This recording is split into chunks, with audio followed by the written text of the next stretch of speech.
Hello, everybody, and welcome to the Tribal Council podcast. Where on this podcast, Survivor represents our life, and when it gets canceled, so do we. I'm joined today by my co-hosts Connor Boudreau and Jessica Schritter. How are you guys doing tonight? Good. Hell yeah! Doing pretty good. Just got done watching the finale again, and yeah, it was a pretty interesting one. Very excited to talk about it. Well, I kind of just wanted to make a bit of an announcement. Is in terms of we kind of had a plan on just going over the finale for this episode, and then um talking about our overall opinions on the seasons and what have you, and as well as the season 50 preview in a separate episode. But I actually think that I don't think there's as much to talk about with the finale as there have been with some previous finales, and I think there's a lot more to talk about in terms of the season 50 preview than anyone was really expecting there to be. That we could sort of split it off and just talk about, like, get through the finale, talk very quickly about our overall thoughts on the season, and then talk about the season 50 preview in its own episode. But I think we all have I think we all have some opinions on the season 50 preview, to say the least. Just a few. um, Just want to talk to a couple people about production. yeah. Um, with that being said, we're going to talk about kind of each of the players in the order they were eliminated, how they were eliminated, why they were eliminated, and just what we thought about them overall as players. Which means that the first player we're going to be talking about is Christina Mills. Um, Now, what I didn't expect about Christina was that she'd be eliminated due to her fire making prowess. I don't think this was something that we were really shown previously in the season, and it just kind of came up in the episode. And it seemed like Savannah really viewed Christina as a fire making threat. So, um, and Savannah ends up getting her way, even though Rizzo potentially wanted to try to take out Sage instead.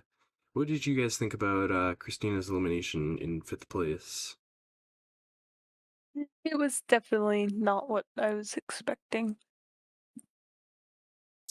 I yeah, no, I kind of expected somebody to end up taking her to the end, because she didn't really do a whole lot game-wise, in my opinion. Yeah, no, I think taking her to the end would have been like pretty good move for certain players. I mean, it's hard to say. I think for Rizzo going to the end with Sophie and Christina, like he mentioned potentially doing in confessional, definitely would have gone pretty well for him. But um, it's hard to say at the end of the day. Mm-hmm. What do you think, Connor? For me, the biggest thing with Christina's game is I kind of brought it up last episode that I thought Christina was someone very easy to bring, and it just another moment of Christina has something super cool in the game happen that's been like super important. We would possibly think in another season, and then just in this season because of what happens with Christina isn't. The fact that she found an idol earlier in the season and it gets wasted in a not so important way, but idols are important tools in Survivor. Being the biggest, best fire maker of the season, but it just kind of gets ignored until it becomes convenient for someone, even though they could hinted at it before. And I honestly think that this was a case of just really odd editing choices. I'm not going to say bad, but I'm going to say that there's some different ways that I think they could have done this to make it more apparent as a thought or even just more logical to the viewer because just purely being scared of someone to fire make, don't put them in fire. There's going to be someone that you're okay with getting rid of for all of the other players in the game. And I guess maybe for Savannah's specific case, being the one person who said she'd be, willing to go tristless to the end and not throw any of them under the bus in a fire making contest. Okay, fine. Maybe then for her it makes the least sense.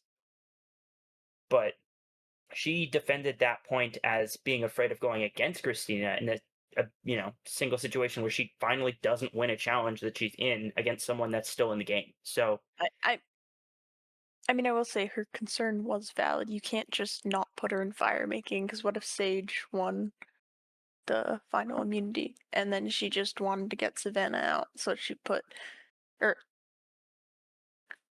completely ignore me, not Sage. If anybody wanted to get her out and they won the immunity idol, they would just put her up against Christina to ensure she went out. I think like It's getting her out was the right move. I think the editing just made it super unexpected.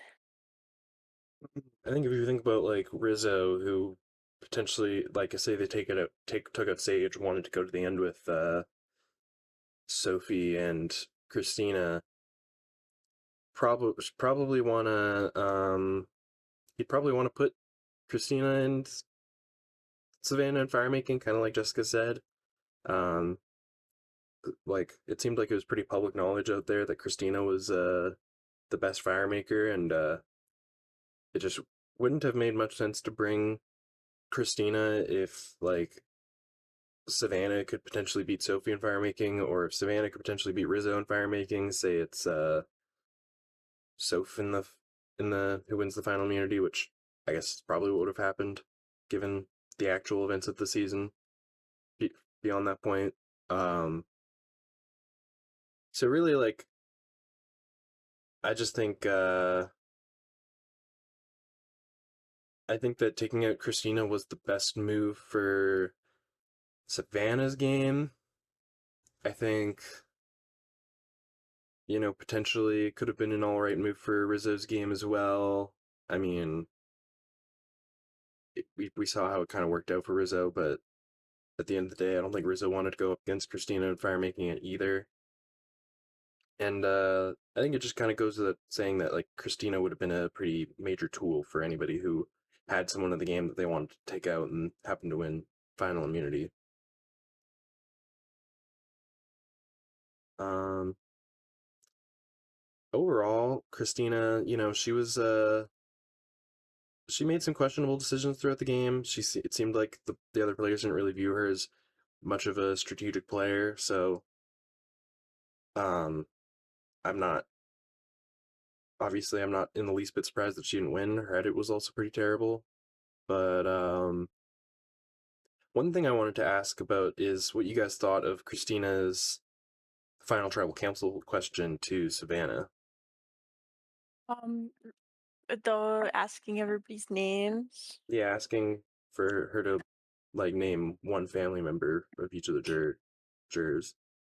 I think it came from a place of pettiness because she didn't like Savannah, in my personal opinion. She stated that like publicly. It was known that she didn't like Savannah. Because I'm gonna be honest, I'm not good with names. I would like remember details and things that people told me, but I really am not good with names. I don't think I would remember uh all those names. I don't really think that it was fair.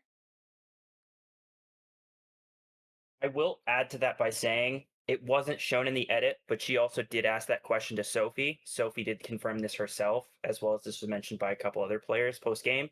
So the only person that wasn't asked that question was Sage.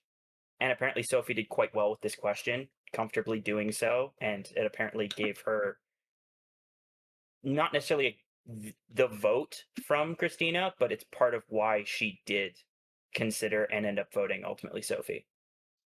Hmm. And for my opinion on the question, I think it was a very old school question that was hard hitting. It felt kind of at home. There's a lot of questions nowadays where it's just like, oh, what's your favorite move? Why is this your best move? And it's like those have been kind of overdone. Whereas we miss those like true, like hard hitting, not necessarily nice spirited questions that force you to be uncomfortable. Because being in the final three, being, you know, in face of the jury and having to go through that process isn't meant to be comfortable. And a lot of those base questions can be very comfortable. I found that was a very discomforting question. And I was like, man, that's kind of vicious. And I love it. But for me personally, I didn't like it because it didn't really serve any purpose other than to make somebody like it didn't serve much purpose because it doesn't prove a lot, in my opinion. It's just kind of, I don't know what the nicest word would be to use here. I don't know. It's just, I'm just gonna stick with unfair. It's just not a fair question, and it doesn't really serve much purpose at Final Tribal Council, in my opinion. It's just, it feels like a time waster. Yeah, I'll say.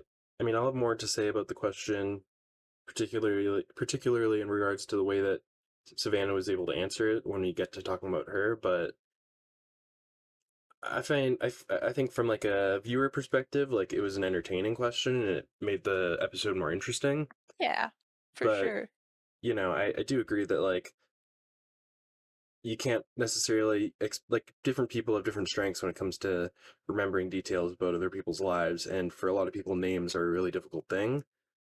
So, not that I think that Savannah was necessarily putting her all into getting to know the people out there, and I think that that was probably one of the biggest flaws in Savannah's game. But again, we'll Mm-hmm. talk about that more when we talk about Savannah. So it's not. I don't think it's totally irrelevant either. It kind of displayed something that was probably pretty true about Savannah's game to a certain extent, but at the same time, I think it's a little bit of a fallacy to be like, well, if you can't name one family member of each of the jurors, you must not have cared. You must not have tried to get to know anyone. You must have, this and that. Like, I don't think it's necessarily. Like, did she even name one of Rizzo's family members? Because if she didn't, that just proves that she was probably bad with names. I think she might have, I but I'm Because mean, not. her and she kind of dodged by that point. She didn't get to the end of the jury. She got to Christina herself and just like, I just don't remember. And then it kind of faded off after that. She's like, I just don't know. I'm sorry. And then it moved on. Jeff kind of moved things along after that. Mm, yeah. Um. I don't know. I think that kind of sums up like Christina overall. I think she was not necessarily an amazing player. I think I was a little bit surprised that she went home in fifth, and I think we kind of talked about her jury question. Is there anything else either of you want to touch on before we move on to Rizzo? um, I like how determined she is. She does not quit. That's for sure. That is true. She was very even though she was probably one of the worst people out there at challenges, she was always giving them her all, and she never gave up. And I do think that's pretty admirable. Yeah, it is. I respect her in that sense. Hell yeah. Well, now we move on to the man, the myth, the legend, Rizgod, Rizgod baby. Um, went out in fire making, not exactly how I expected him to lose the game, but it was a pretty epic exit. I actually really liked the moment where Rizzo. I ended up rewatching it um after the episode where Rizzo asks Jeff to call him by his nickname, and Jeff Jeff is just like, no questions asked. Rizgot, the tribe has spoken, and the jury is just like, what the hell? Because I don't think any of the players had actually heard that Rizzo went by Rizgod up until that point. At the very least, in Rizzo's preseason interviews, he said that he wasn't going to bring it up to his tribe mates at all, and that it was only going to be something that he mentioned in confessionals. So if that was their first Mm. time hearing that he goes by the Rizgod, I think that just makes that moment even better. I think the way that Rizzo Does delivered his request was very cool. I think the fact that Jeff just went with it, no questions asked, was awesome, and I thought it was a great send off to Rizgod. But what do you guys have to say about Rizzo? Honestly, I'm going to start with this. As far as I've seen online as well, the players were not mentioned in any sort of way. Like it wasn't discussed at any point prior that Rizzo went by the Riz God. And just some of the reactions were hilarious. I think my personal favorite was just seeing Steven's and like Jawan's reactions to it. Their face was awesome. In terms of this episode and just the Riz God in general, Rizzo is going to be one of my favorite players of the new era for a long time. I think, is going to be a benchmark for how you can use the idol in the newer time period of Survivor as more of a weapon than kind of just a survival tool. Because for a long time now, we've had stretches where it's like knowing an idol is like putting a target on your back. And Rizzo kind of deflected that onto a majority and somehow made it their problem and their weakness that he had an idol. Whereas for so many seasons of Survivor, the exact opposite is true. You have the idol, you're clearly a bigger threat, we clearly need to flush it, clearly need to get rid of you, and just somehow he convinced them not to every single chance they got. Because he was never immune. He never had a single tribal from the merge Yes, he stage on did. where he was safe. He Not on the used merge his stage. idol. Well, yeah, but didn't need to. Yeah. To that, I think like it's impressive how well he weaponized it. Unfortunately, he got put out in fire. That's that's just part of Survivor. If you don't learn to make fire and it's a situation you're put in, it's gonna cost you. Yeah.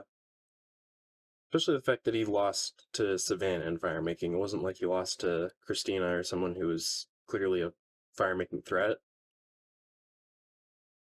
It's a little bit embarrassing for the Riz God. What about you, Jessica? Do you have anything to say? Mm. I don't really know. I don't have much to say about it, I guess.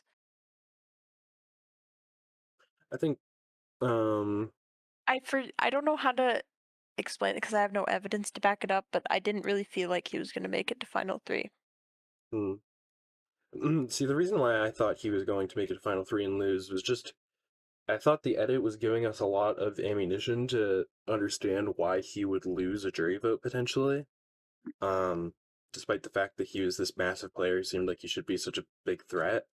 I think it seemed like the show was kind of going out of its way to show the jury not necessarily vibing with some of his performative tribal council theatrics. I think the fact that until the finale, we don't get a single confessional from Rizzo talking about how Savannah might be a threat or Savannah might be someone he needs to try to take out before he gets to the end was another, like, to me, um, smoking gun where it's like everyone else has acknowledged that Savannah is the threat who needs to be taken out, whereas Rizzo seems to just kind of want to go to the end with Savannah, and I think that's a very good way to show that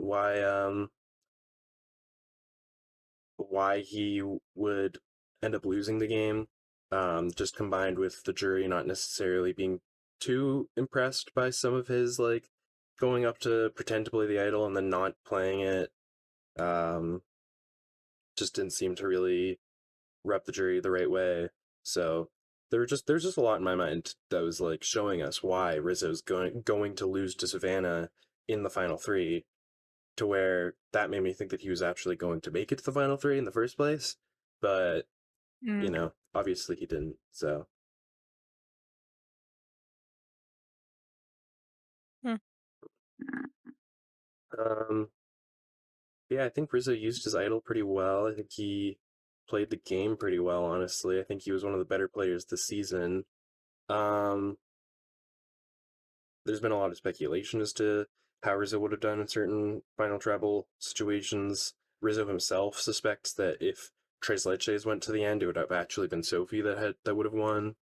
Um, so I don't know. I mean, he thinks that him and Savannah would have split votes. The thing about splitting votes at final tribal councils, it's not something that actually happens all that often because the jury has plenty of time to sort of coordinate their votes, and they often actively avoid splitting their votes. Um, so I don't necessarily know that that would have actually happened, but that's what Rizzo suspects. Um, but you know, I'm definitely excited to see how he plays on 50. I think it's gonna be fun. And yeah, I like Rizzo quite a bit, but ultimately didn't make it to final three. So the Riz God, it was not meant to be that he would win season 49 and season 50 back to back, as much as I would have loved to see it. um, yeah, I think that's about all there is for me to say about Rizzo, given Mm. We've talked quite a bit about him in previous episodes already. So I guess we can move on now to the final three. And we can jump right into talking about Sage, Aaron's Nichols. Now I kind of want to take the floor to talk about Sage because I think, first of all, Sage was my preseason winner pick, and early on I was kind of not feeling great about the pick. At a certain point, even as I started to feel better about Sage and her game and everything, it was becoming pretty obvious that to me that either Savannah or Rizzo was going to win. So I never really had much hope for Sage to win the game. But when I look at that final three, and like if you put me on that jury, and no disrespect to you, any of the three players' games, I think they all played good games. I think this is a relatively strong final three just in general, and I'm not, but like Savannah is probably the person I would have been the least likely to vote for. I think she played the worst social game of the three, and strategically, I don't think she was driving necessarily a lot of the decisions that her um, alliance was making. I think that she benefited a lot from the way that Rizzo used his idol, and I think there were at least a couple opportunities where if she hadn't won immunity, she would have ended up going home, and that's just something that inherently I'm going to hold against a player. But between Sage and Sophie, I actually think I probably would have voted for Sage. I think she played the middle pretty well. I don't think Sophie really did a lot to take control of her own game. I think she sort of missed uh, quite a few opportunities to do that. Obviously, all three of the final three were in on all but one vote, with Savannah and Sophie missing out on the Nate vote, and then Sage missing out on the Jawan vote. But Christina even talks about how even then, you know, flushing Christina's idol was part of the plan for Sage, and even though she wasn't in on the actual vote, Christina's idol was still flushed. Um, Mhm. I also think like a lot of people would say that like voting out Steven was a big misstep for Sage, but when I really think about it, I think that I think that taking out Steven was the most logical decision for Sage at that point. And I think the fact that she was able to convince Christina to go along with it was pretty incredible because, people talk a lot about how big of a threat to win Savannah was. Like, how could you not take the opportunity to take Savannah out? But when we actually look at the show, Savannah mentioned Steven when they're kind of going through all the different members of the jury as the man who would have won it all. And I think multiple players kind of echo that sentiment. I don't like to talk too much about things that are mentioned like after the season is finished airing, but like a lot of people mentioned that Steven was a pretty big potential jury threat. A lot of people, Steven himself certainly thought that he would have pretty much won in any combination, and I think there's something to be said there. And it was something that was shown on the show. So Steven is a massive jury threat, just like Savannah was at that point in the game. Um, Savannah was immune, so taking a shot at Savannah would have meant taking out Soph. But if you take out Soph, then you're going into the final three with two challenge beasts who are both going to beat you in the final three. And I just don't think that's ever a good decision to go into the final five with two challenge beasts who will demolish you in a final three situation. Um, Voting out Steven because Savannah wasn't an option gets rid of one of those two challenge beasts. She still has people ahead of her who likely would have beat her, but at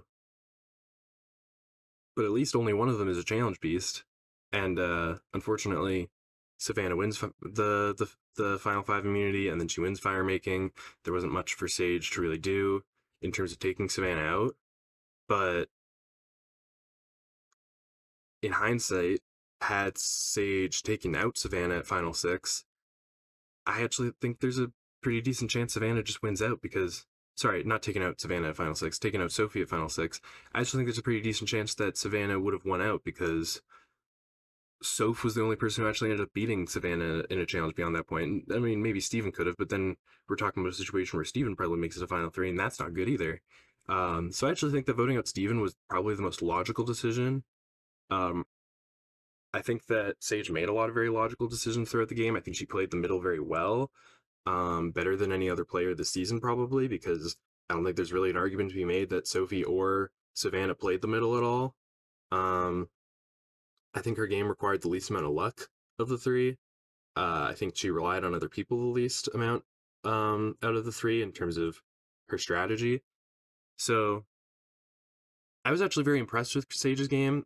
And we've heard from postseason that her Final Tribal Council speech was, in most people's opinions, pretty good. Just obviously not good enough to really garner her any votes. So um, for me, I just think like, yeah, I think that Sage kind of played the cleanest game out there. I think she was the driver behind the most amount of votes. I think she made a lot more impressive plays. I think the most impressive thing about Savannah's game was her um, immunity run, which I do respect, but doesn't necessarily play as much of a role in my decision making if I'm on the jury. Um, so I don't know. I just kind of want to talk about why I think that like Sage honestly might have deserved my jury vote if I was sitting there on the jury. Now, obviously, her jury management wasn't good enough to win the game, so Savannah still deserved her win. Her jury management was better than Sage's. She managed to make it to the end. Like I'm not trying to discredit Savannah or her win at all, or say that like, oh, Sage should have won, because clearly she made a mistake in terms of how she presented herself to the jury, or how she played the game in order to receive jury votes. But if I'm sitting on the jury, I'm not thinking about jury management. That's like circular logic, right? So if I'm sitting on the jury and I'm going, okay, well, the rest of the jury probably isn't going to vote for Sage, but I think she played the best game of the three people here, then I'm going to vote for her. And then, depending on who I replace on the jury, it might be the difference between Sage coming in third or second, um, or tying for second at least. So that's kind of a little bit of a long spiel about why I think that I might have actually voted for Sage if I was on that jury, but I wanted to kind of touch on it. Yeah, I mean, I can agree. I feel like people also went into Final Tribal with preconceived notions about her or whatever. Yeah, I do think that Steven, Christina, and MC were all very bitter towards Sage, which is part of the game, right? Like, if you make the jury bitter, then that's a mistake that you've made to some extent. Mm-hmm. But I don't think that they were necessarily thinking about her in terms of the merit of her strategic decision making as much as they were thinking about the other two. Well, I think MC was also pretty bitter towards Savannah. But, you know, same with Christina. Steven, maybe not so much. Um,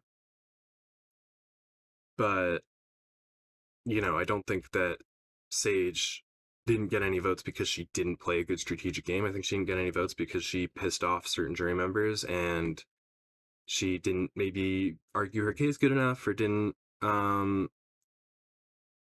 just couldn't take out Savannah when she really obviously needed to at some point. I'll say I think the biggest mistake in Sage's game actually was not taking out Savannah at Final 7. I think that taking out Sophie, well, it was an understandable move. That's another uh very respectable challenge competitor who also seemed to have a pretty good standing in terms of her odds of winning in a final three situation. Despite her edit, I think she probably was a pretty major jury threat. But at the end of the day, I think if she went for Savannah, either Rizzo would have played his idol, and you just kind of have to hope there that Sophie still goes home, and now you're kind of in the same situation, except you flushed Rizzo's idol now, and that just gives them a lot more legroom to work with. Or you take out Savannah, significantly undermine Rizzo and Sophie's games. Suddenly they're not that hot in terms of being a jury threat. Then you take out Sophie and Steven. And I actually think that Sage would have been sitting in the best spot to win the game, as long as she didn't go home in fire making. So, um, I definitely think that Sage's biggest mistake was not taking out Savannah at Final 7, because I actually think if Sage takes out Savannah at Final 7, suddenly her most likely placements become, instead of 5 and 3, 4 and 1. And that's the one thing that I would say was really a big mistake in Sage's game. But I also think it was a somewhat understandable one, even if the edit made it seem very much like, how could you not take out Savannah? Because the edit really wanted us to see Savannah as a bigger threat than Sophie, even though that might not have 100% been the case. So, And anywho, honestly, I'll kind of wrap that up with the Sage thing. Yeah, it seems unfortunately like a common sentiment that she didn't, for some reason, convince people that you're sitting on the jury not because of me, but because of the other two beside me. I think was one of the, I guess, more unfortunate things that Sage failed to accomplish in her final tribal. And from perspective of Sage as a whole, awesome player to and through. She was fun. She was entertaining. She had some big moves and played a pretty good middle ground for a long time. Definitely someone that I'm going to say I would like to see come back someday if the opportunity presents itself. And I think could be a pretty great third place finisher in the grand scheme of things because she did have some considerable like moves that could have weighed more in certain situations had she not gone up against the person who was made out to be the biggest threat of the entire game. Everyone seemed to think Savannah was the biggest threat. And unfortunately, yeah, no shot was taken at her when an opportunity really presented itself. So I think I can fully agree with when you say that not at least taking the shot at Savannah at 7, whether successful or not, really rubbed some people the wrong way. And unfortunately, that might be her biggest, you know, mistake. The kind of thing that you look back on and go, I really should have done this. what that is like, if I'm sitting on the jury, though, I'm not thinking, oh, you didn't take out this other person who I thought played a worse game than you, and that's a bad move because the other jurors disagree with me. Like I'm thinking, okay, she's probably not going to get the other jurors' votes because she didn't take out Savannah, and that's on her, right? She's not going to win. She doesn't deserve to win. She's not going to be able to get the rest of the jurors' votes, but she deserves my vote because I feel like she played a better game than Savannah. So why am I going to hold it against her that she didn't take Savannah out? Because I mean that's part of jury management, right? And that's just something where I don't think that sitting on the jury and thinking about, okay, how did this player manage the other jurors just makes any sense at all, because that's going to play out in the other jurors' votes. And if they managed to receive the other jurors' votes, then clearly their juror management couldn't have been that bad. So just vote for the player who you think played the best game, jury management notwithstanding. And jury management inherently has an effect on who ends up winning. It can't not have an effect on how many votes someone gets. So, I just don't think it makes. I don't like. I think jury management, in terms of like um, pissing the jury off, in terms of arguing her case, and in terms of bringing somebody who the jury respected way too much to the end, were Sage's three biggest mistakes. But none of those are mistakes that I would be thinking about as a jury member, because it's just sort of like a self-fulfilling thing. It doesn't really make any sense to think about, because all of those things really fall under the umbrella of jury management. Just doesn't really make sense to think about jury management actively as juror, because it already implicitly affects everyone's decisions, and that's why it's important to the game in the first place. Now, when we talk about Sage as a player, as viewers, that's a very different situation. Jury management is definitely going to play a part in how you talk about a player as a viewer. Um, but as a juror, I don't think it should play a role in your decision making, unless it's how do they manage me as a juror. And even then, that's just sort of something that's going to affect you implicitly. I don't think it should affect your decision consciously so much, if that makes any sense at all.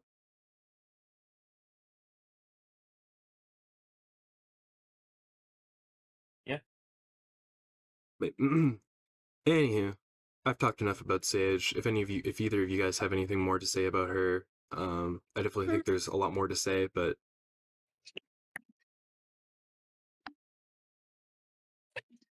Yeah, no. I just think that people weren't quite looking at her game right. I pretty well agree with you. yeah. Well, what do you guys think about her reveal at Tribal Council that she was in the military, deployed to Afghanistan? I forget exactly what she mentioned her job was, but it was like a strategic consultant of some sort. Did not expect it, that's for sure. Mhm.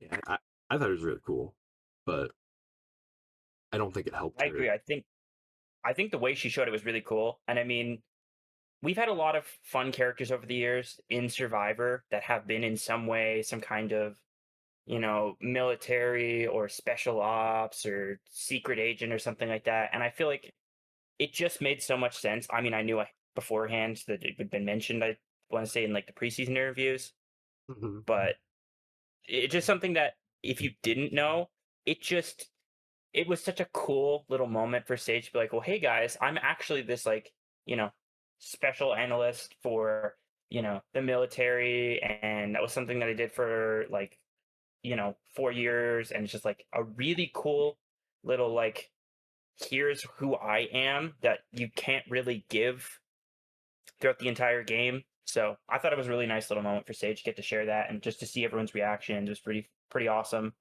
Kind of blew some people away, which I don't know. It didn't really surprise me. Just the way that she broke certain things down seemed like super thought out for a character that was, she seemed all goofy and quirky. And it's like, but she has this clear ability to just make that super concise, concrete, like broken down thought in a game sense. And that's something that definitely was underestimated about her is just how well she was able to break down and make the right moves because of her ability to just sit through it and decide. Sure. Yeah. I definitely enjoyed Sage as a player, and I definitely think she played a really, really, really good game for third place. I mean, me and Connor are gonna do our, rankings of all the third placers of the new era, but I could definitely see Sage probably cracking the top 2 or 3, but we'll talk about that when we talk about it. Um,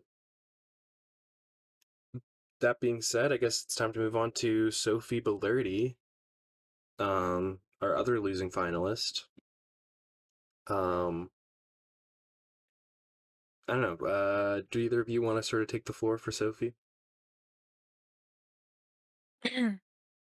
I think that there were notable mistakes in her game, Hmm. uh, that are the reason why she didn't branch out when she could have. And I definitely think that she should have made a move separate from Rizzo and Savannah a lot sooner than fire making. Yeah. I mean, yeah. Sophie's another player who, like, again, I would have voted for her over Savannah as well, probably, because I think in terms of that alliance, sure, she didn't make a move against them when she obviously should have because they were both such big jury threats, but I've sort of gone over my thoughts on that. Um, I think, like, she made a very good case for how she really contributed to that alliance in a way that neither Savannah or Rizzo could have with her social game and her connections with players outside of the alliance. And I think she probably played the best social game of the 3 people sitting in the final 3 at the end of the day.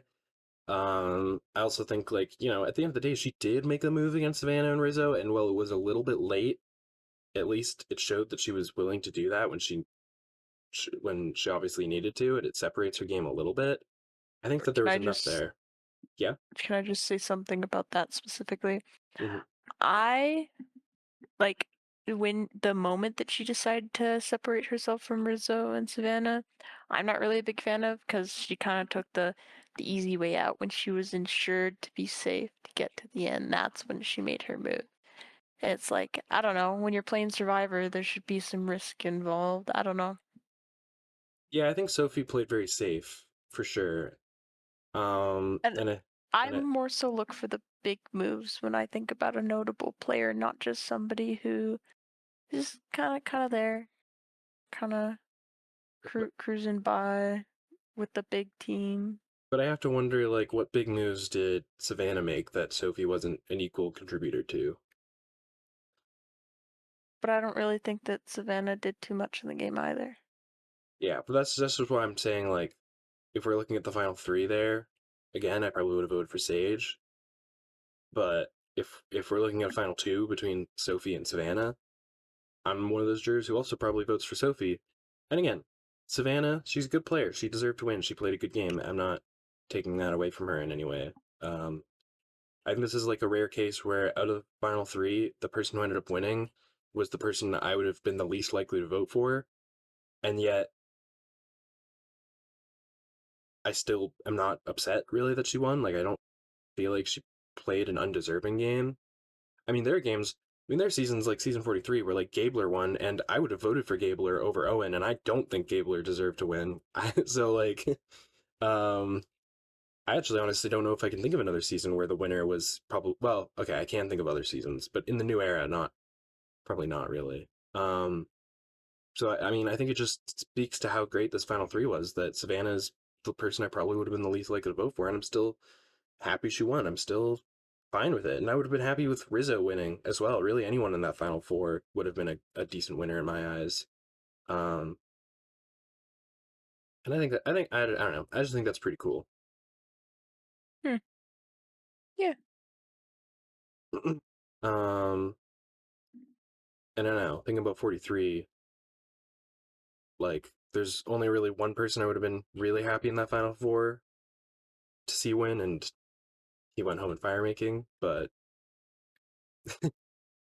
like yeah, the fact that to contrast, Gabler is somebody who wouldn't have even been the person I would have least liked to vote for in his final three, and I still was like kind of upset that he won.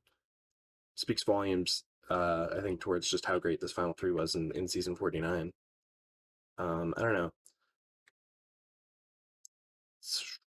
We're kind of getting away from talking about Sophie specifically, though. I guess. Do you have anything to say about Sophie, Connor? Yes. One of the biggest things that I would say about Sophie is Sophie, I think, had the most well-rounded game that didn't include challenges of anyone this season. I think that she had some survivability that most other players didn't have. Obviously, came from one of the worst New Era tribes ever. Came down to two people. She was the last survivor of that tribe. She then also goes on to end up in a minority, a small three against seven, and she sits at the final jury next to one of those players, meaning that two out of her three made it all the way to the end. And the only reason that didn't happen, that all three got to the end, is because she chose that. She Right. chose to put her two allies against each other in a fire making. And then on top of that, she also had the ability to find advantages. Not that she unfortunately played the knowledge is power correctly, but I honestly still don't even think that was that bad of a move. Because I think she kills her entire game potentially if she makes that move wrong and she doesn't have the right trust from certain people. I think she explained that quite well, that she thought that was the right move to make. And honestly don't even hate that she didn't take Rizzo's idol, even though that would have been, as a viewer, the coolest thing she could have done. I think from a game standpoint, ultimately, her big flaw was just that she couldn't separate herself from Savannah, and people had already put Savannah as the biggest threat, the challenge threat, this person that had certain abilities that Sophie didn't for some reason. Whereas in all reality, I don't know that's necessarily true. That being said, I would have personally probably still voted for Savannah, but I could have heard the argument and maybe some things that weren't put in the edit, some things that were cut here or there, that maybe would have had me voting for Sophie had I been in the season. She played a pretty solid game, top to bottom, and I mean, she won Final Four, the biggest challenge of the entire season. So she clearly had some ability to win those challenges. She competed well in them. So I don't know that there's necessarily too much negative I can say on that either. I think all in all, a great player, a good second placer in the grand scheme of things, especially new era, and very very cool to see how well that game ends up going for Sophie, considering what we knew after the end of that third episode. Yeah. I think Sophie and Sage are both players who make moves that were like honestly probably the most logical moves to make strategically, but were just not respected by the jury for one reason or another. Now, for Sage, I'm specifically talking about voting out Steven. I do think that voting out Sophie was a mistake, but I also think that for Sophie, like, not, yeah, I don't know. For Sophie, it's kind of hard. It's kind of hard to see like what exactly she could have done because I do agree that if she had gone for Rizzo and Savannah too early, she would have just ended up going home at some point. So, I mean, if she takes Rizzo's idol though, and then votes Rizzo out, with she doesn't need to use his idol. or votes, or yeah, she doesn't need to use his idol. Um, um, and then, or like if she can do that without having to use it, obviously she would have if she just kind of took it without consulting the players who were planning on voting for her at that tribal. But um, she maybe could have made something work and made it to the end. I think like having an idol at Final Five, and then she would have won the Final Four immunity. I mean, in this situation, Steven might have still been in the game, so he might have won that final immunity for all we know. And then Sophie could have gone fire making. But again, it's a situation where, much like Sage, if she had made that move, I think, and she had made it in a certain way, I think her most likely placements would have then been fourth and first. And I think that's probably the best position you can find yourself in. It's the position that I think both Rizzo and Savannah found themselves in, um, with Rizzo also having maybe second on the table. But um, so like, I guess more talking myself into it, I kind of disagree that Sophie shouldn't have taken Rizzo's idol. I just think that she should have done it in a way where she could have also taken Rizzo out at that tribal and not without having to actually play his idol after stealing it, and then she can use it to make it through the final five round. But again, it's a situation where I understand why she made the move that she did. I think it made sense strategically, but I do think her game probably would have gone better if she hadn't made that move and taken Rizzo's idol. Again, though, hindsight is 2020. Like that's the thing is I can say that that's what she should have done given how the rest of the season played out. But she didn't know that she was going to win Final Four fire or like the Final Four challenge. She didn't know, like they're just things that she didn't know that maybe would have impacted her decision. That she had no way of knowing. But those are sort of my thoughts about it. um, Anything else that anyone wants to say about Sophie?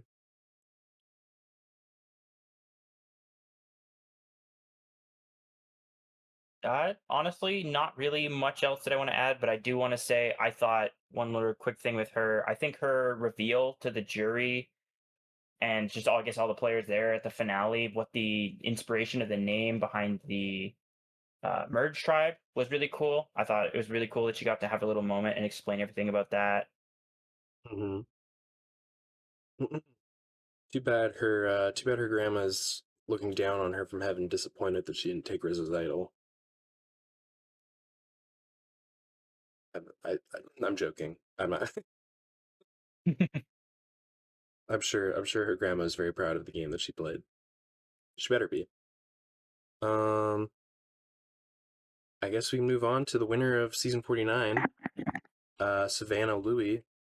Um, all in all, not a winner that I'm going to rank very highly, all things considered, just given her over reliance on immunity challenge, her challenges, her, in my opinion, over reliance on a different player's advantage.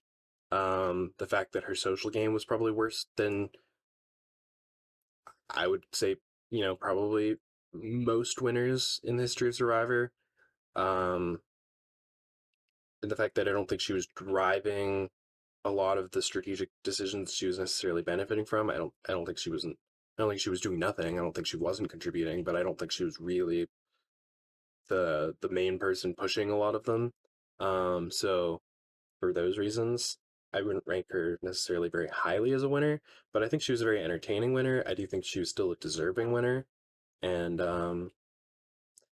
those are really my main thoughts on Savannah. But I'd like to like you guys kind of give your thoughts before I talk any more about her. I don't really know.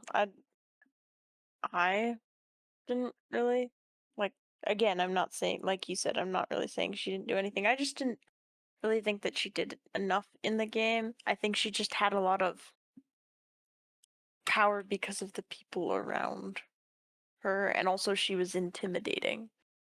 Yeah. I think I personally didn't like her personality, and I think her personality came in handy for intimidating everybody else. She was like she like gave their alliance big dogs, like scary dog privileges, you know?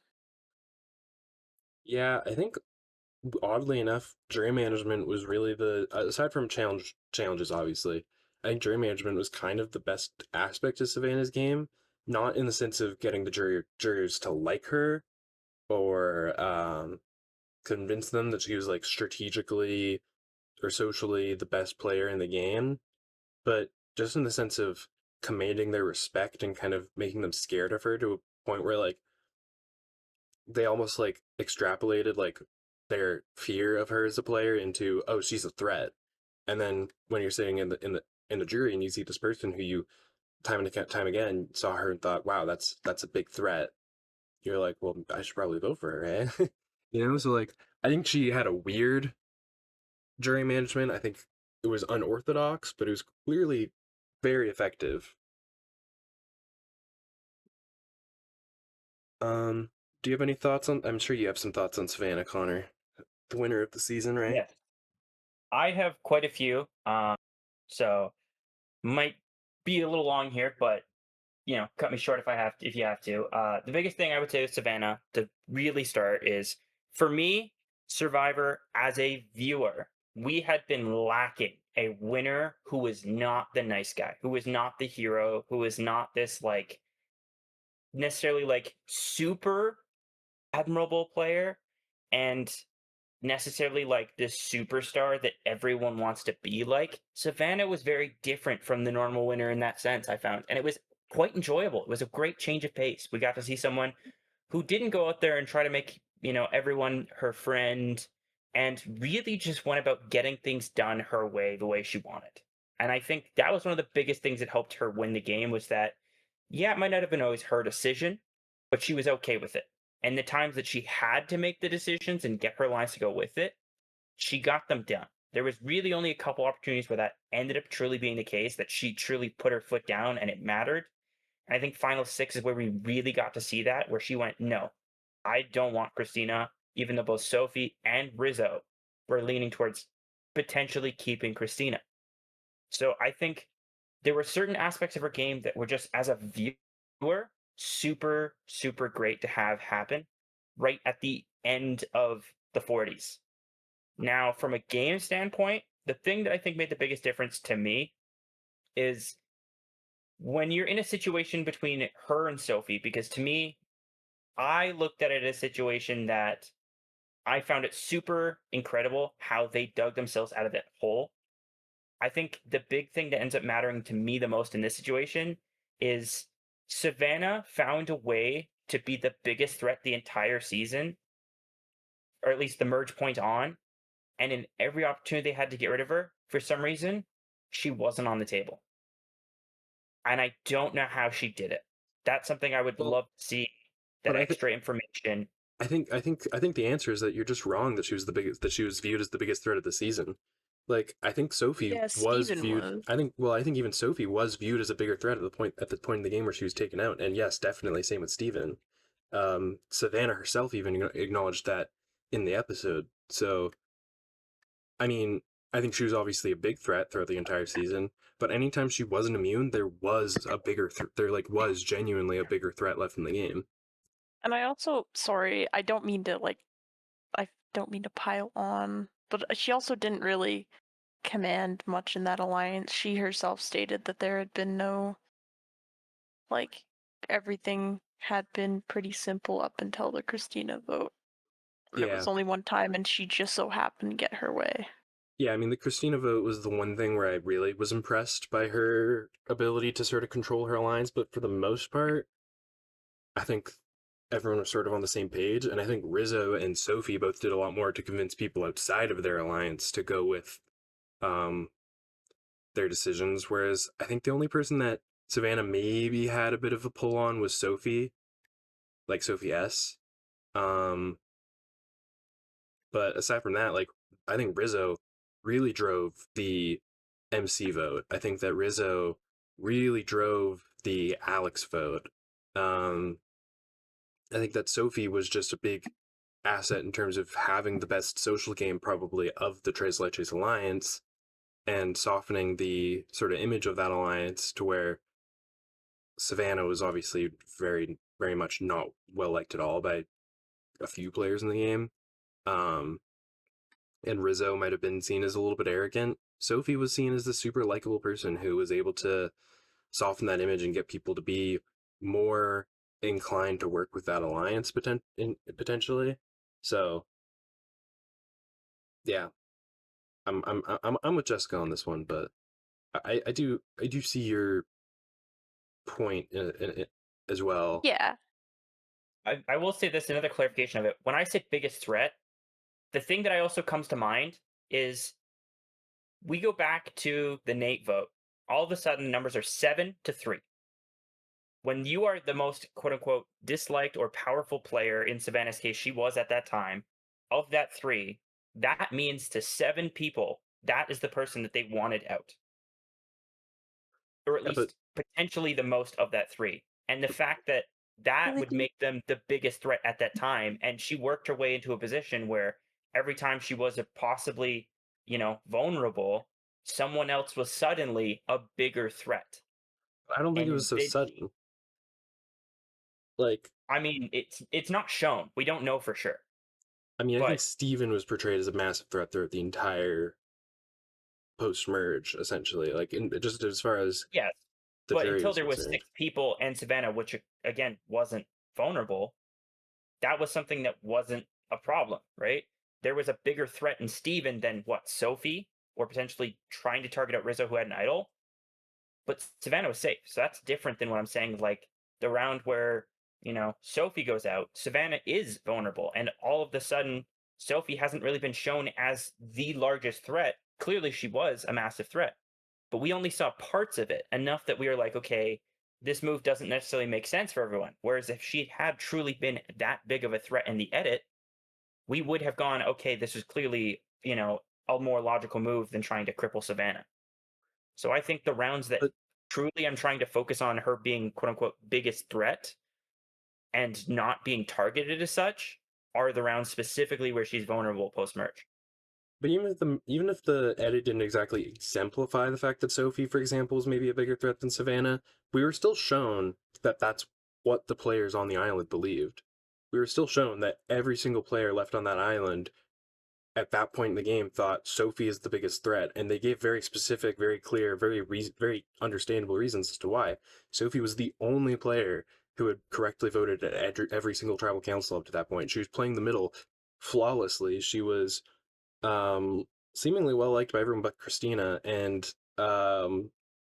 she was at that point just as much of an immunity threat as Savannah or Steven. They had all won exactly 2 immunities up until that point. So, like, I do agree that the edit didn't necessarily exemplify Sophie as being as much of a threat beforehand, but at the time that Sophie was taken out, I think it was pretty thoroughly explained why she was a bigger threat than um, Savannah. That being said, I do think it was a bit of a mistake, just given, yeah, Sophie, Savannah at that point had won just as many immunities. What Sophie didn't have was a closest ally who had an idol that was Mhm. extremely volatile. And in that sense, I do think that like taking out Savannah might have made more sense. But again, I credit Rizzo more with putting the target onto Sophie um, than I do Savannah, really, because it was mainly Rizzo and Sage who really put that target onto Sophie. Um, so call it aligning yourself with the right person, sure, but I don't necessarily give Savannah as much credit for that, considering I think there was already a sentiment that Sophie was the biggest threat, and then in terms of really pushing that, I think Rizzo was much more active than Savannah was in making actually making that happen at the end of the day.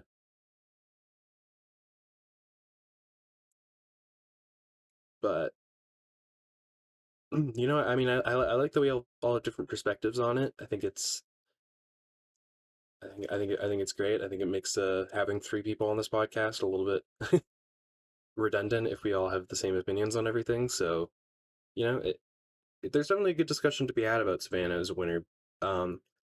I think in an objective sense, you know, she's a very Rachel-esque winner, and I don't as much as I love Rachel and as much as I enjoyed watching Savannah play, I don't think that when you compare them to other winners in the show's history that they're going to rank super highly necessarily. But um but I still think at the end of the day, like, Savannah did what she had to do, and she won the game. And generally speaking, most of the time, if you win, you probably deserved it. There might be some exceptions, but in my opinion, but I'm not down enough on Savannah's game to say that she's really one of them. I sort of reserve that title for the Chris Underwoods of the world. Um, but yeah. Um, Anything else to say to wrap up our segment on Savannah before we talk about just like we can talk about our overall thoughts on the season, or we can talk about one thing I definitely want to do is each go over one person aside from Savannah and Rizzo who we would like to see come back in the future. Um, but before we get into that, any final thoughts on Savannah? No, not really. I think I've said my piece. I Yeah. definitely think as well, when you mentioning it's a good thing we have different opinions. I think she's going to be the winner of this new era that is going to be one of the most you love her or hate her winners. I think she had a very different, very unique game to a lot of winners, especially in recent history. And I think she is going to be, I talked about as, I guess, just one of the more, you know, I'm going to say, for a lack of better words, villain winners for a while in Survivor history. Given that, again, it's been a while since we had one, and I don't know that we'll get another one for a while in maybe a non-returning season, because we could see a couple of returning players in season 50 potentially going a run like that, but who knows? Sorry, that reminds me of one thing that I actually wanted to say about Savannah, and I mean I think this is the perfect thing to sort of wrap up with. Savannah, in a postseason interview, mentioned that going into season 50, because she's already played at this point that she's doing these interviews, obviously she's not revealing anything about how well she did, but she revealed that as soon as she got there onto the island, immediately her first priority was memorizing as many family members of as many different players on her tribe as possible. And I, I think that was a little bit That's funny. awesome. And That is pretty funny. I guess another thing I wanted to say actually in relation to that was in regards to her question from Christina. I think that Savannah really answered that question as well as you possibly could have expected her to, without expecting her to know things that she just didn't know going into it. And yeah, you can definitely say like she should have maybe gotten to know the other players a little bit better, and she could, and then she would have been able to provide a better answer to that question. But like, given the information that she did have going to that final travel, I think being very honest that like, I'm sorry, Christina, I don't know that I'm going to be able to do that. Christina asks her to try anyways. She gives it an honest effort. She's able to, put out a couple names. And then what I really thought was fantastic about Savannah's answer was that she was giving these sort of details about these people and their families that, might not necessarily be names, but like, oh, I know that you're the oldest of three siblings. I know that, you have a younger brother. I know that family is like the most important thing to you. Um, Christina, I know that you were kind of out here like doing it for your mom, and I don't remember her name, but like, like things like that, where she was exemplifying at least at a baseline like what she did know about these people and that she did care to some extent. That she just wasn't necessarily able to come up with specific names on the spot. Um, and I think she did it in a way that didn't come off like defensive or combative. I think she just was pretty calm, level-headed, but straightforward. Anyways, um, who wants to go first in terms of a player that they'd like to see return? Again, Savannah and Rizzo, we already know are returning, so Though they'll be disqualified. But anyone in particular want to jump out with their pick? Or say one more time. A player aside from Savannah or Rizzo who you would most like to see return in the future? I guess I'll kick it off then. Sorry, I'm really not sure. Um, I'll just say I think my top pick from the season would probably be Sage. I think that in regards to potential to go out there and play really good games, she would come back. I think that's pretty high. I think people would potentially underestimate her as well. And then I think that, regardless of whether or not she plays a great game on a return, she's just a very interesting person with a very interesting personality. So inherently, that's going to make for a good returnee 9 times out of 10. When we just add on top of that her potential to play a great game, um, that's I feel like that puts her above any of the other players on this cast too. There are definitely others who I would not mind seeing return at all, but Sage is the main one that sticks out to me. Connor, do you have a shout that you want to put out there? I mean, am I limited to one? I Because would go with I would go with one, and then maybe let Jessika um say her piece, and then if you have other players who you want to bring up afterwards, that's that's fine. cool. Because there's two that really stick out to me. I'll start with this first one. I just think from a character standpoint was a super enjoyable watch. From a playing standpoint, there were some clear flaws, but showed some promise. And then from just the standpoint of wanting to see this person come back and have a second chance and really be able to change things and adjust as needed and just see how they adapt, Dewan really shined for me in a lot of those ways. Obviously, a very fun person. He was very clearly well liked by the group. And I would like to see him get a second shot in a different season. I think Jawan is someone that, among this entire cast, might be my number one pick outside of obviously Savannah and Rizzo, who are coming back already. And just overall, someone that if he got the call and he said he was coming back, I think I'd be the most excited from this season. Yeah, I like Jawan. Um, I definitely enjoyed him on the season. I think I see him as like kind of a Ben Katzman type player, like from season 46, where he was playing like a phenomenal social game, but just never would have been respected by the jury for his strategic game. Um, Unfortunately, that's kind of the way I see him, but he could come out he could come out for a second chance and he could flip the script and he could change that and use his social skills still to get really far, but hopefully the second time around with a little bit more respect in regards to his strategic game. Um do you have you thought of anyone in particular, Jessica, who you'd like to see return?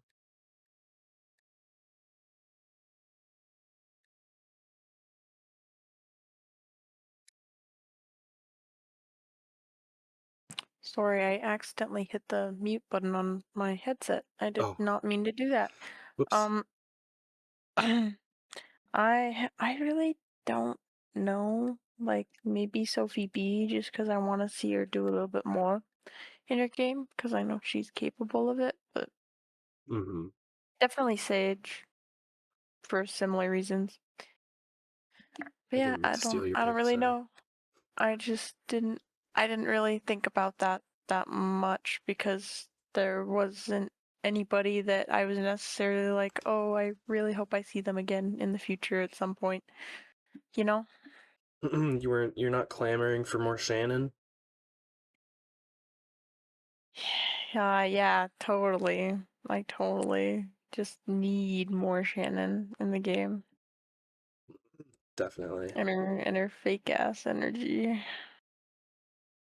Connor, I kind of feel like Soph was a strong possibility to be your second player there, but there are definitely other potential options. So what were you thinking in terms of your second player that you want to mention? And see, if I'm gonna go the ballpark of picking someone, I think legitimately we bring them back, and Juwan was more the fun option that it's like truly just see how can he change his game. This person I truly think deserves a second chance. I think this person played a phenomenal game for the time they were there. I think this person showed a lot of really good gameplay elements, and I think was a really likable person that we just didn't get enough of on our screens, and Mm. truly would be a great ask if they could come back. I just don't know if it'll happen, but give me another season of Nate Moore. I know he was a Jeff favorite. He was a favorite of mine going into this season, and he had a really promising pre-merge. He gets sniped first merge vote. That is something that, it's tough to necessarily bring those players back, but it's happened for players that didn't get nearly as far, and I think without a shadow of a doubt would make a great returning player if we want to see someone that was already really interesting and could be a really fun player that really goes far into a season and has really good winning potential. I actually agree. I think Nate is a player that um just didn't make it far enough for me. So I would I would not be upset at all to see him return what whatsoever. Also, like only I mean 3 placements is a bit, but only 3 placements behind Tiffany, who's um coming back for 50. So there's that. Um, that being said, another player who I did want to bring up quickly as like a potential Parvati-esque return, or even Sarah Lucina-esque return, where it's like they weren't necessarily that massive of a character in their first season. They might be kind of viewed as a bit of like a really we're bringing this person back type pick. Like just didn't necessarily have as much of an impact on the season, have a great edit, show their full potential, but who I actually think could come out and play a fantastic game and show a lot more on a returning season. And this might be an unpopular pick, and it's not necessarily one that I'm like really wanting for, but just one that I could see working a lot better than most people would assume. I would actually put Sophie Segretti out there in the conversation just because obviously her edit did not show how well she was actually playing the game. Um, she did have like a strong personality that I don't think was necessarily completely unlikable, and um, I really think they just wanted to punish her for complaining about the fruits, and so they under edited the hell out of her or something. I don't know. But I do think like on a return, she could come out and it could be the same situation where we just don't get to see much of her and she's just kind of there and she's kind of boring. But I also think there's a pretty major potential for her to come out and actually be like a not Parvati like figure, because I don't think she would play the game the same or like be the same type of personality, but maybe a Genevieve like figure almost. Um, something like that. Um, but do either of you have any thoughts on that?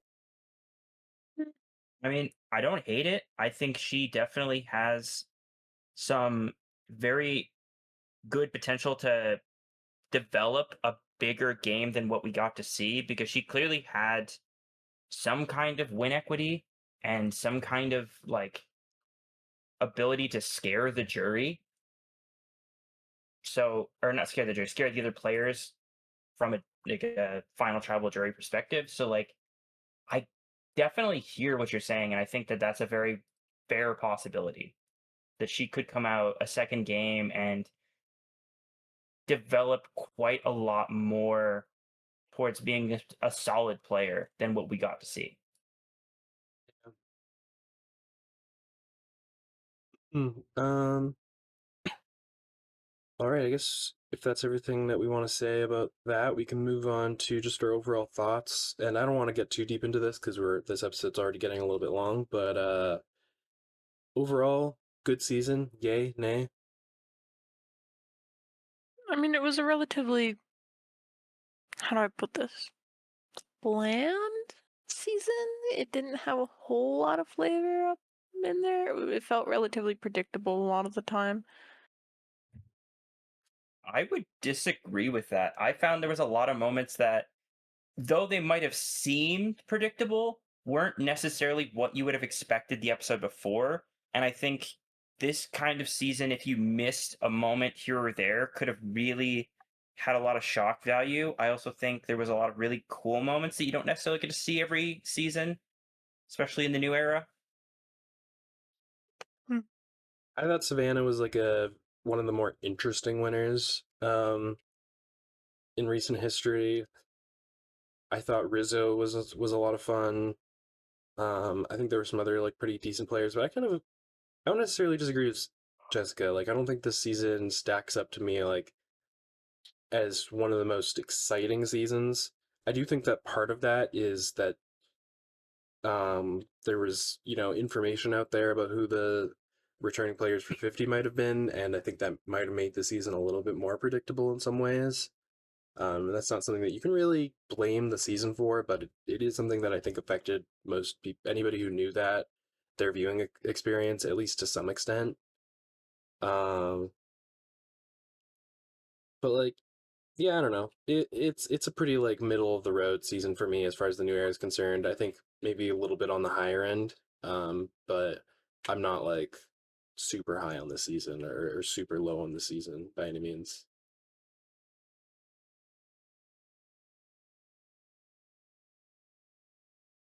Um, yeah. Anything else to say? No, not not really.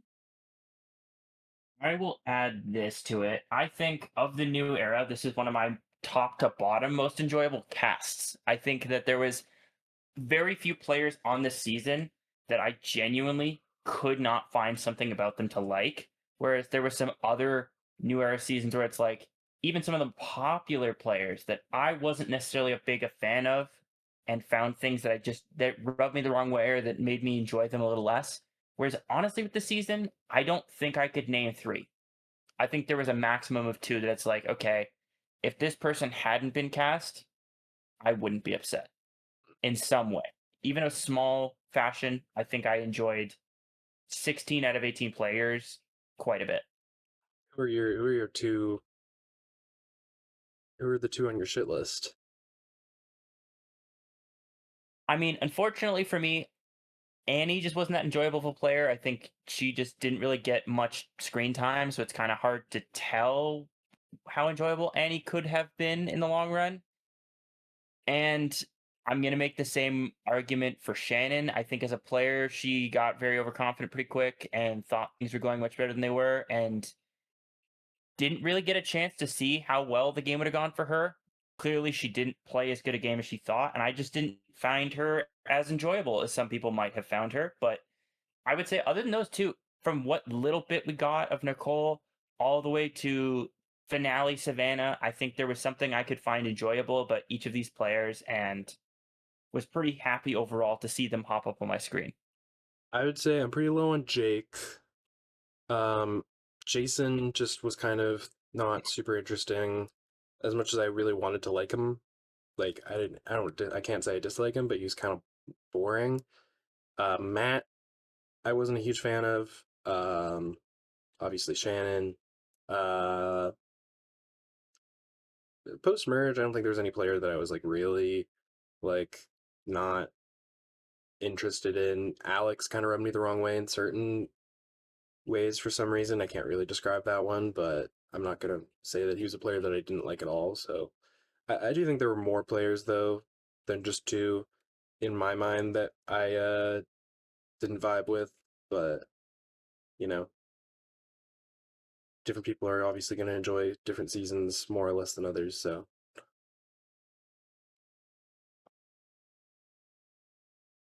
Yeah, and I even think to touch on that, there's some of your favorite players that I didn't like, or some returning players that I don't like that you will. So that's the beauty of a show like Survivor is we can have all of these different players that for some reason or another one person might like and the other might just not.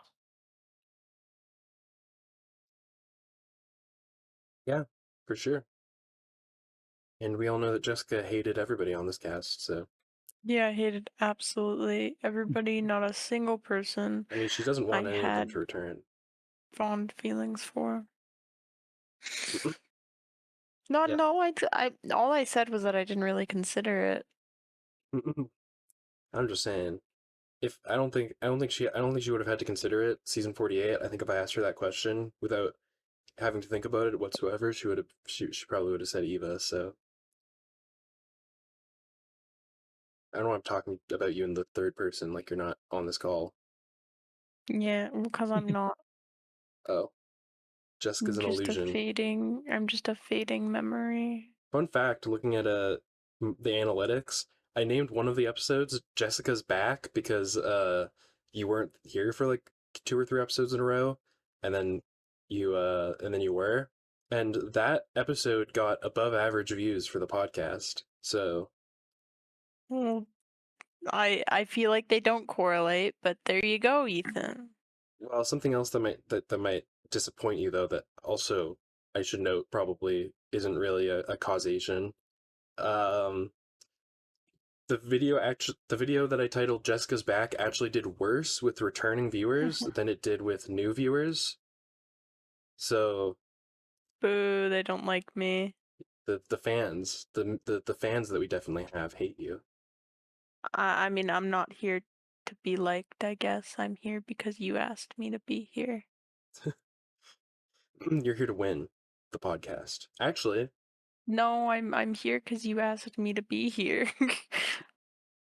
Do not frame it like that. Everybody's gonna like me even less. actually, though, Jessica did win something that's like tangentially related to this podcast. Unfortunately, we didn't get to talk about it much because one of the people involved just didn't have time for this podcast or really have much time to be part of it. But we did do a draft with our good friend Colin, who I'm hoping we can get to join the podcast, not necessarily for next season, but just for like maybe a preseason draft episode, so we can talk about the draft a little bit more. But the way that shook out, I'm not going to go in depth on my point system or anything, but Connor came in last with 86 points. His picks were MC, Shannon, Jason, and Alex, with Jason as his first pick. Um, I Cullen came in third. Cullen's our friend, with 98 points. His pick were Sophie Segretti as his first pick, Nicole, Steven, and Jake. I came in second with Sage as my first pick, and then Annie, Nate, and Matt. And then Jessica actually won the draft, so she kind of did win the podcast in a way, with Sophie, Christina, Jawan as her first pick, and then Jeremiah. So congratulations, Jessica, on being better at picking players preseason than any of us were. Totally was not luck. Totally. Also, just so you guys know, um, I mean, kind of goes without saying that Savannah would have been worth the most points, but we did, because of the season 50 rumors, sort of disqualify them, in combination with the fact that we were only going to be able to draft 16 players anyways. Um, but Savannah would have been worth 80 points as your first pick. That's almost as many points as Connor got, period. And then 65 points as just a regular pick. Wow. Um, Wow. You had to do me like that, huh? the the next best picks would have been Sophie and Sage. There were points that you could earn that weren't based off placements. So the only player that was really affected by that was Steven, who actually was a better pick overall than Christina. Um, but aside from that, you definitely wanted to pick the players who made it the furthest, obviously. Um, and Savannah was worth a lot of points. Not as many points, I did the calculations, as Kyle would have been worth. Kyle would have been worth one more point than Savannah, but we didn't do the draft last season, so. That being said, I don't know. I think we kind of touched on everything that there is to touch on. There's obviously the season 50 preview, but we will talk about that in a different episode. I don't know when we're going to do that episode, but we will do it eventually. Um, we're gonna have to talk about Mr. Beast Billie Eilish, Jimmy Fallon, Zach Brown, as well as, the players who are actually going to be on the season. But that being said, any final thoughts from you two? Anything that you want to get out there for our last episode of the season before I bid adieu to the viewers?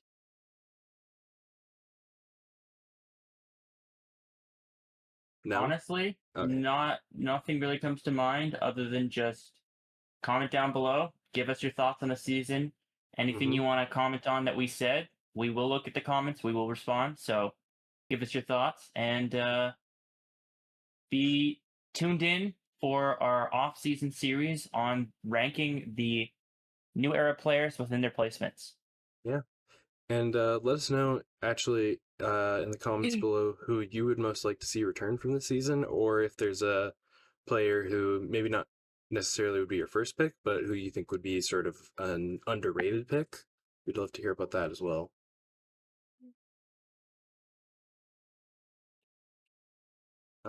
Anything that you want to say, Jessica?